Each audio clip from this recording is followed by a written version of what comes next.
Hello students of class 6th. Today we will discuss chapter number 8 Rural Livelihoods in Civics. Rural का क्या मतलब है? ग्रामीण. Livelihoods का क्या मतलब है? रोजी रोटी. So let's start the introduction part of this chapter. Some people work in offices. कुछ लोग ऑफिसेज में काम करते हैं. Some in hospitals. कुछ लोग अस्पतालों में काम करते हैं. और कोर्ट्स, जो कोर्ट कचहरी है, कुछ लोग वहाँ पर काम करते हैं. And yet other runs businesses of their own. और कुछ लोग अपना अपना जो बिज़नेस है उसको क्या करते हैं? रन करते हैं, उसको चलाते हैं. Your parents go to work every day. आप सभी के जो माता पिता हैं वो हर रोज़ काम पे जाते हैं. They do this to earn money. तो वो ऐसा क्यों कर रहे हैं? वो ऐसा इसलिए कर रहे हैं ताकि उन्हें क्या मिले? पैसा मिले. तो वो काम करने, पैसा कमाने के लिए जाते हैं. So that they can feed you well. ताकि वो आपको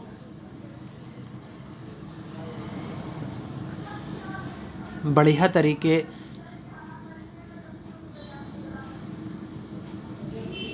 का जो भोजन है वो आपको खिला सकें, आपका जो पालन पोषण है वो अच्छे से कर सकें.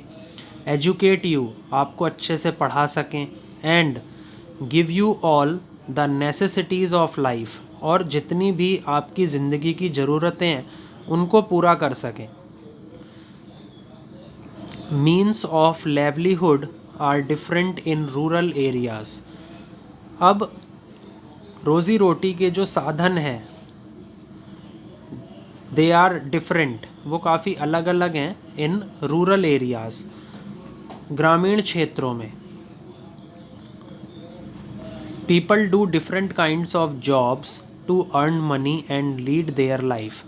जो लोग बाग हैं वो बहुत अलग अलग प्रकार की जो जॉब्स हैं, नौकरियां हैं, वो करते हैं टू अर्न मनी, पैसा कमाने के लिए. एंड लीड देयर लाइफ, अपनी लाइफ को जीने के लिए, अपनी ज़िंदगी को जीने के लिए.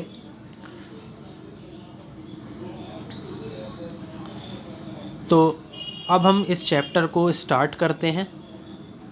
So please listen me carefully. The means by which you earn money is called livelihood. ऐसे साधन जिनसे आप पैसा कमाते हैं वो सभी क्या हैं? लाइवलीहुड हैं, यानी कि रोज़ी रोटी बोलते हैं हम उसे. तो जिन साधनों से आप पैसा कमाते हैं वो सभी क्या हैं? लाइवलीहुड्स हैं. वो आपके रोज़ी रोटी कमाने के साधन हैं. जब पैसा आएगा तभी रोज़ी रोटी भी आएगी. The method you adopt to earn a living is your occupation. और जो तरीका आप अपने रहन सहन को कमाने के लिए जो तरीका आप अपनाते हैं उसको क्या बोलते हैं? ऑक्यूपेशन बोलते हैं, यानी कि व्यवसाय बोलते हैं. Thus, occupation is the means to earn a livelihood. तो जो ऑक्यूपेशन है, जो व्यवसाय है, that is also a kind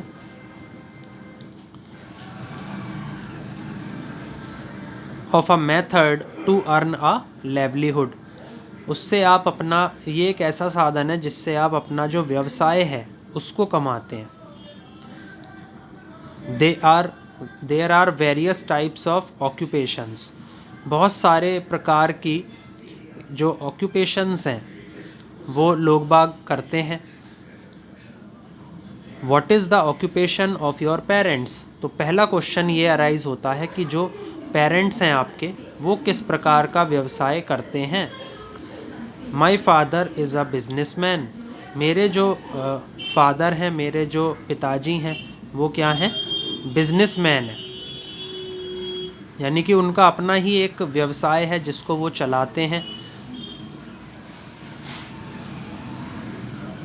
so here business is a kind of occupation. तो जो बिजनेस है वो क्या है, एक प्रकार का ऑक्यूपेशन है। टाइप्स ऑफ ऑक्यूपेशंस, अब ऑक्यूपेशंस के क्या क्या प्रकार होते हैं।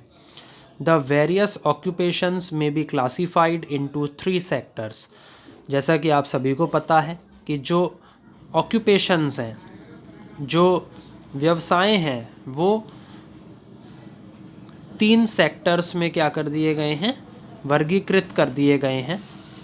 These are primary sector, secondary sector and tertiary sector. और 3 तरीके के सेक्टर्स होते हैं, जिसमें पहला है प्राइमरी सेक्टर यानी कि प्राथमिक क्षेत्रक, सेकेंडरी सेक्टर यानी कि द्वितीयक क्षेत्रक, टर्शरी सेक्टर को हम बोलते हैं तृतीय श्रेणी का उद्योग। तो ये सभी क्या हैं, वेरियस टाइप्स ऑफ सेक्टर्स जिनके अंदर various types of occupations are there. So let's discuss them one by one. सबसे पहले आता है primary sector. Primary sector consist of those activities concerned with the direct extraction of materials from nature। जो primary sector है यानी कि जो प्राथमिक क्षेत्रक है, it consist of those activities, इसके अंदर वो गतिविधियाँ आती हैं, those are concerned with the direct extraction of materials from nature. Concerned का क्या मतलब है, संबंधित। ये जो गतिविधियाँ हैं ये संबंधित होती हैं विद द डायरेक्ट एक्सट्रैक्शन। जब आप क्या करते हैं, डायरेक्टली जो मटेरियल्स हैं, मटेरियल्स को हम क्या बोलते हैं, मटेरियल्स को हम बोलते हैं कच्चा माल। यानी कि हम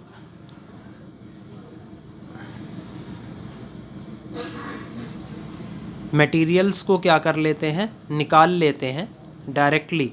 एक्सट्रैक्शन का मतलब है action of taking out something. हम कुछ भी चीज़ को निकाल लेते हैं, तो हम कुछ मटेरियल्स हैं उनको प्रकृति से निकाल लेते हैं, और इन्हीं से जो गतिविधियां संबंधित होती हैं वो सभी किस में आती हैं, प्राइमरी सेक्टर्स में आती हैं।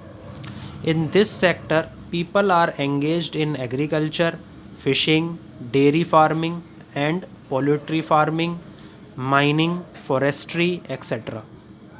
इस सेक्टर के अंदर जो लोग हैं वो एग्रीकल्चर यानी कि कृषि से जुड़े हुए होते हैं, फिशिंग यानी कि वो मछली पकड़ते हैं, डेयरी फार्मिंग का मतलब है दूध उत्पादन, कि वो दूध का उत्पादन करते हैं, एंड पोल्ट्री फार्मिंग का मतलब है मुर्गी पालन। माइनिंग का क्या मतलब है, माइनिंग का मतलब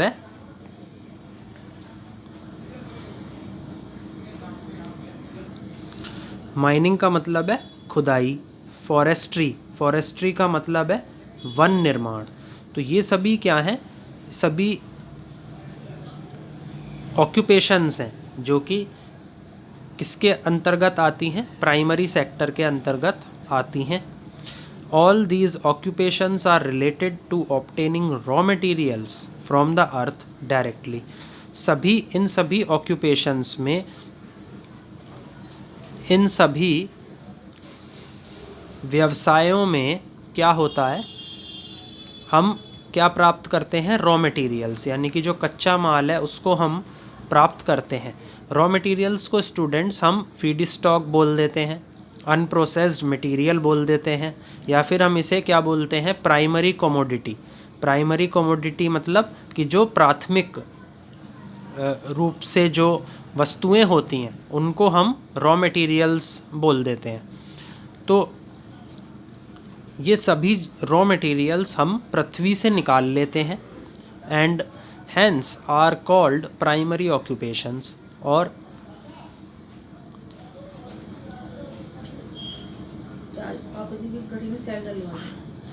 इसीलिए ये सभी क्या हैं, प्राइमरी ऑक्यूपेशंस हैं, यानी कि प्राथमिक व्यवसाय हैं।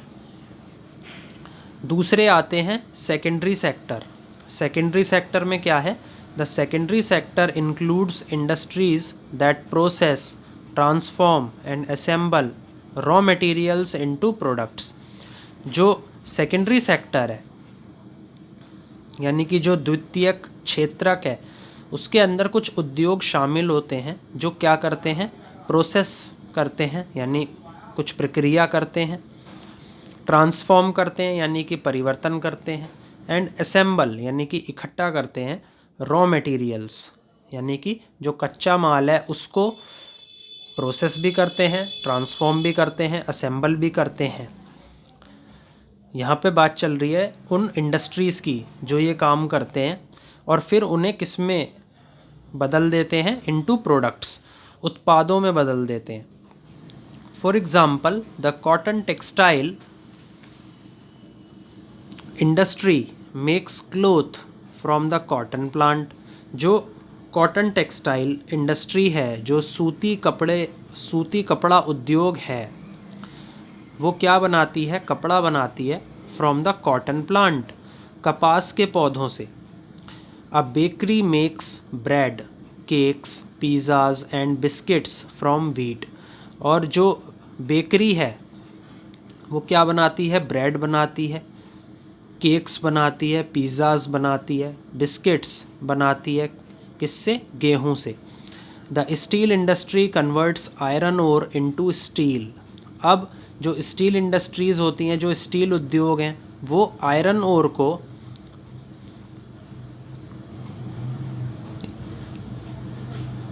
को हम क्या बोलते हैं? अयस्क बोलते हैं। तो जो लोह अयस्क होती है उसको स्टील में बदल देते हैं।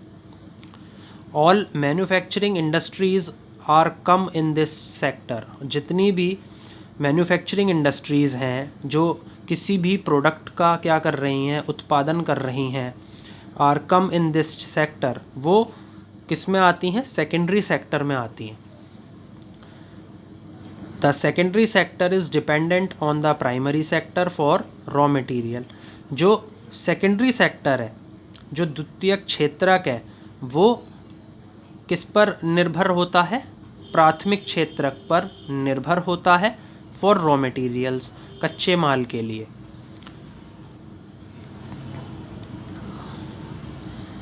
तो ये थे स्टूडेंट्स आपका सेकेंडरी सेक्टर। अब हम डिस्कस करेंगे टर्शरी सेक्टर के बारे में। This sector provides goods and services to people in exchange of payment. ये जो सेक्टर है ये क्या देता है? गुड्स एंड सर्विसेज, माल और सेवाएं देता है लोगों को, इन एक्सचेंज ऑफ पेमेंट। एक्सचेंज का मतलब क्या है? लेन देन। और पेमेंट का क्या मतलब है? भुगतान। मतलब आप कुछ चीज़ आप भुगतान करिए, भुगतान का जो लेन देन है वो चलता रहता है, जिससे ये जो सेक्टर है ये लोगों को गुड्स एंड सर्विसेज देता है। Once the product is ready, एक बार जब कोई उत्पाद तैयार हो जाता है, it needs to be made available to the people, और फिर यही उत्पाद लोगों को उपलब्ध कराया जाता है। Thus, the secondary and tertiary sectors are also linked. इसी वजह से जो सेकेंडरी सेक्टर्स हैं और जो टर्शरी सेक्टर्स हैं, दे आर लिंक्ड। लिंक्ड का मतलब है ये एक दूसरे से जुड़े हुए हैं। This sector covers activities like trading, banking, health care, transportation, communication, insurance, entertainment, security, management and consultancy among several others. ये जो सेक्टर है ये कुछ गतिविधियाँ क्या करता है? कवर करता है। उसके अंदर क्या क्या गतिविधियाँ आती हैं? जैसे ट्रेडिंग है यानी कि व्यापार है, बैंकिंग को हम बैंकिंग ही बोलते हैं, हेल्थ केयर को हम बोलते हैं स्वास्थ्य देखभाल, ट्रांसपोर्टेशन मतलब परिवहन, कम्युनिकेशन मतलब संचार, इंश्योरेंस का मतलब है बीमा, एंटरटेनमेंट मनोरंजन,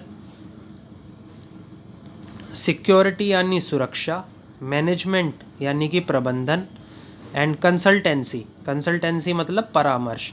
ये सभी कुछ एक्टिविटीज़ हैं जो किस में आती हैं, टर्शरी सेक्टर में आती हैं। एंड मैनी मोर, और भी इसमें एक्टिविटीज़ होती हैं। We need the services of doctors, bankers, policeman etcetera at every point. हमें सर्विसेज यानी कि सेवाओं की ज़रूरत होती है, किससे, डॉक्टर्स से, बैंकर्स से, पुलिस वालों से। ये सभी हमें क्या देते हैं, सेवाएं देते हैं। एट एवरी पॉइंट, हर एक पॉइंट पर। Hence they are very important for us, इसीलिए ये हमारे लिए बहुत ज़रूरी लोग होते हैं। अब इसमें एक क्वेश्चन आता है जो कि काफ़ी ज़्यादा इम्पॉर्टेंट है, इसीलिए मैं उसको भी इस वीडियो में डिस्कस कर रहा हूँ। Can you think of an example showing how the three sectors are interdependent. क्या आप सोच सकते हैं या फिर आप कोई एग्जाम्पल है आपके पास जिससे आप ये दिखा सकते हैं कि ये जो तीनों सेक्टर्स हैं, प्राइमरी, सेकेंडरी और टर्शरी, ये एक दूसरे के ऊपर इंटरडिपेंडेंट है, यानी ये तीनों सेक्टर एक दूसरे के ऊपर किस तरीके से निर्भर हैं। तो इसको एक बार हम डिस्कस कर लेते हैं। तो आप सभी कहीं पर नोट कर लीजिए, the sectors that is primary, secondary and tertiary sectors of economy are interdependent. Primary sector, secondary sector, tertiary sector जो कि किसके हैं, इकोनॉमी के। इकोनॉमी का मतलब क्या है, जो आर्थिक व्यवस्था है, ये उसके ऊपर इंटरडिपेंडेंट होते हैं। The primary sector is involved in natural products. जो प्राथमिक क्षेत्रक है वो प्राकृतिक उत्पादों को शामिल करता है, which we get from agriculture, fishing, dairy and forestry. इन सब के मतलब मैं आपको बता चुका हूँ पहले ही वीडियो में, तो दोबारा डिस्कस नहीं करेंगे। तो ये जो नेचुरल प्रोडक्ट्स हैं ये हम किससे लेते हैं, एग्रीकल्चर से, फिशिंग से, डेयरी से और फॉरेस्ट्री से। The tertiary sector provides services for the production of goods in the primary and secondary sector. और जो टर्शरी सेक्टर है वो क्या देता है, सेवाएं देता है for the production of goods, जिससे माल का क्या हो सके, प्रोडक्शन हो सके प्राइमरी और सेकेंडरी सेक्टर में। तो इस तरीके से जो टर्शरी सेक्टर है, प्राइमरी सेक्टर है और सेकेंडरी सेक्टर है, ये आपस में इंटरडिपेंडेंट होते हैं। एक चीज़ और डिस्कस करनी थी मुझे स्टूडेंट्स, वो ये थी कि जो ओर है, ओर क्या होता है। ओर्स क्या होते हैं, minerals from which metals can be extracted profitably. ये क्या होते हैं, मिनरल्स होते हैं, यानी कि खनिज पदार्थ होते हैं जिनसे हम धातुओं को निकाल लेते हैं और धातुओं को हम अपने फ़ायदे के लिए निकालते हैं। तो वो क्या हो जाती है, उसकी ओर बन जाती है, यानी कि अयस्क बन जाती है। इसी तरीके से जो स्टील इंडस्ट्री हैं वो आयरन ओर को किस में बदल देती हैं, स्टील में बदल देती हैं। और ये जितनी भी स्टील इंडस्ट्रीज़ हैं ये सभी सेकेंडरी सेक्टर के अंतर्गत आती हैं। अब अगला हम डिस्कस करेंगे फैक्टर्स इन्फ्लुएंसिंग ह्यूमन ऑक्यूपेशंस। ऐसे फैक्टर्स के बारे में हम डिस्कस करेंगे जो कि मानव व्यवसायों को प्रभावित करती हैं। सबसे पहला है climate and location of a place influence occupations of people living in villages of India. जो जलवायु है या जो लोकेशन है, यानी कि जो स्थान है ऑफ अ प्लेस, किसी भी जगह का, वो प्रभावित करता है किसको, ऑक्यूपेशंस को, व्यवसायों को, of people living in villages. उन लोगों के व्यवसायों को के ऊपर ये प्रभाव छोड़ता है जो लोग कहाँ रह रहे होते हैं, गांव में रह रहे होते हैं। और जो गांव हैं, जितने भी गांव हैं भारत में, उन सभी गांवों की मैं बात कर रहा हूँ यहाँ।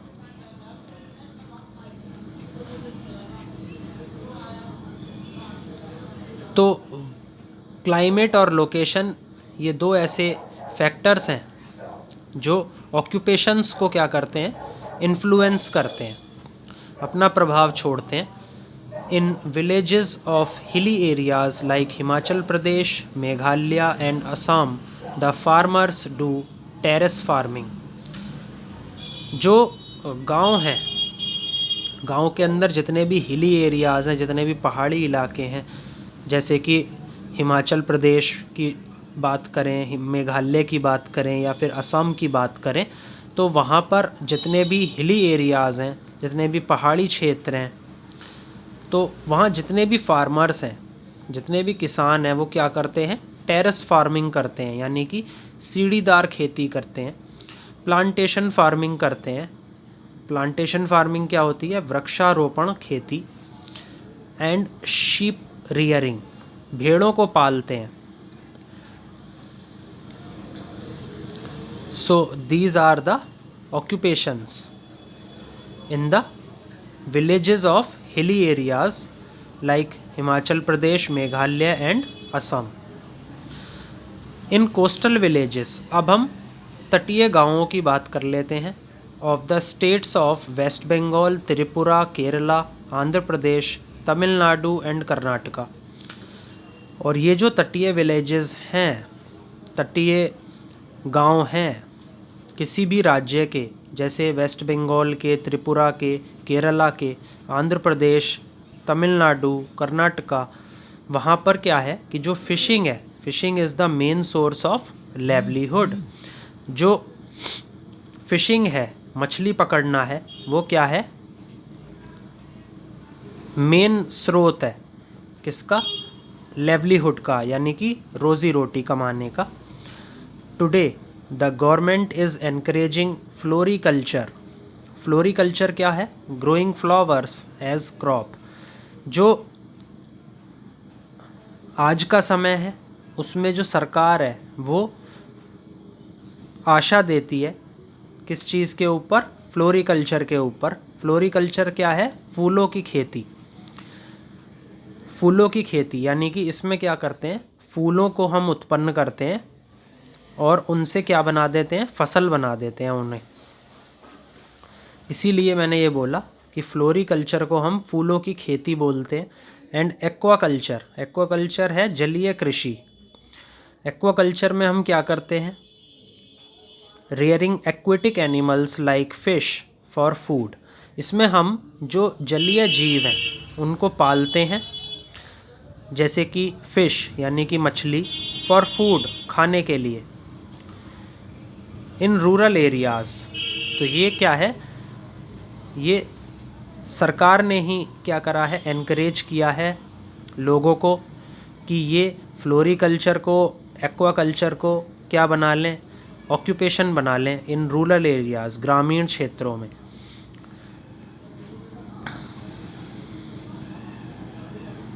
इन forested areas forestry is the main occupation. और जो फॉरेस्टेड एरियाज़ हैं यानी कि ऐसे क्षेत्र जो जंगलों से ढके हुए हैं, वहाँ पर जो फॉरेस्ट्री है यानी कि जो वन निर्माण है एक तरीके का, वो क्या है, मेन ऑक्यूपेशन है, मेन व्यवसाय है। Villagers living near forest areas of Sundarbans in West Bengal often collect and sell forest products like lac and honey to earn a livelihood. जो विलेजर्स, जो गांव वाले कहाँ पर रह रहे हैं, फॉरेस्ट एरियाज़ में।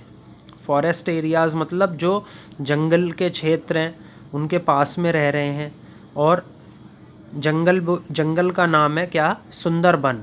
तो सुंदरबन के पास जितने भी विलेजर्स रह रहे हैं इन वेस्ट बंगाल, ऑफन कलेक्ट, ये क्या करते हैं, इकट्ठा करते हैं, एंड सेल फॉरेस्ट प्रोडक्ट्स, ये क्या करते हैं, जो जंगल से उत्पाद मिलते हैं उनको बेचते हैं, like lac and honey. Lac क्या है, it is a gummy secretion from the insect. Okay, कोई एक इंसेक्ट होता है, उससे एक चिपचिपा स्राव बाहर निकलता है, एक तरीके की ये जो होती है गम होती है। तो लैक और हनी ये ऐसे प्रोडक्ट्स हैं जिनको बेच करके वो अपनी रोज़ी रोटी कमाते हैं। कौन? ऐसे विलेजर्स जो कहाँ रह रहे हैं? सुंदरबंस जो फॉरेस्ट है उसके पास में रह रहे हैं। In Madhya Pradesh and Maharashtra many people collect and sell leaves of the tendu tree which are used for making bidis. Madhya Pradesh और महाराष्ट्र में जो बहुत सारे लोग हैं वो इकट्ठा कर रहे हैं और पत्तियों को बेच रहे हैं, वो भी किसकी? टेंडू ट्री की। टेंडू ट्री ये क्या है? एक टाइप का ट्री है जो मध्य प्रदेश और महाराष्ट्र में पाया जाता है और इसका उपयोग हम बीड़ी बनाने के लिए करते हैं। बीड़ी क्या है? बीड़ी एक तरीके की एक प्रकार की सस्ती सिगरेट होती है जो कि किससे बनी हुई होती है? अनप्रोसेस्ड टोबैको से बनी हुई होती है। और वो जो अनप्रोसेस्ड टोबैको है वो पत्तियों के अंदर लिपटा हुआ होता है, तो उससे क्या बन जाती है? बीड़ी बन जाती है। तो उन बीड़ियों को बेच करके भी कुछ लोग मध्य प्रदेश में, महाराष्ट्र में अपना जो लेवलीहुड है उसको अर्न करते हैं। Similarly the edible flowers of the mahua tree are collected and sold in Bihar and Orissa. इसी तरीके से जो ईडेबल फ्लावर्स हैं यानी कि ऐसे फूल जो खाने योग्य हैं, किसके? महुआ ट्री के, उनको इकट्ठा करा जाता है, फिर उनको बेच दिया जाता है बिहार और उड़ीसा में। Collecting Honey is an important source of livelihood. शहद को इकट्ठा करना भी एक तरीके का क्या है? बहुत ज़रूरी स्रोत है रोज़ी रोटी कमाने के लिए। For the people living near Sundarbans in West Bengal. तो जो लोग वेस्ट बंगाल के पास में जो सुंदरबंस नाम का एक फॉरेस्ट है वहाँ पर लोग क्या करते हैं? पेड़ों से शहद को इकट्ठा करते हैं और वो भी एक तरीके का क्या है? वहाँ पर एक सोर्स है लेवलीहुड कमाने के लिए।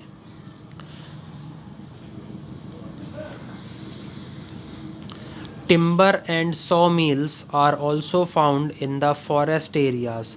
टिम्बर का क्या मतलब है? लकड़ी। और सॉ मिल्स क्या होती हैं? सॉ मिल्स होती हैं a mill for dressing logs and lumbers. तो ये जो सॉ मिल्स हैं और जो टिम्बर है ये सब भी कहाँ पे पाई जाती हैं? फॉरेस्ट एरियाज़ यानी कि जो जंगली क्षेत्र हैं वहाँ पर पाई जाती हैं। सॉ मिल के अंदर एक तरीके की एक आरी नामक एक मशीन होती है जो कि लकड़ी के जो बड़े बड़े लट्ठे होते हैं उनको काटने का काम करती है। और ये सभी मिल्स कहाँ पर पाई जाती हैं? फॉरेस्ट एरियाज़ में पाई जाती हैं जहाँ पर क्या होते हैं? जंगल ही जंगल होते हैं। सम villages are engaged in handicrafts like basket making, pot making, carpet making and weaving। कुछ गांव ऐसे हैं जो हैंडीक्राफ्ट्स यानी कि हस्त व्यापार से जुड़े हुए हैं और वो क्या बनाते हैं? बास्केट बनाते हैं, टोकरी बनाते हैं, पॉट यानी कि बर्तन बनाते हैं,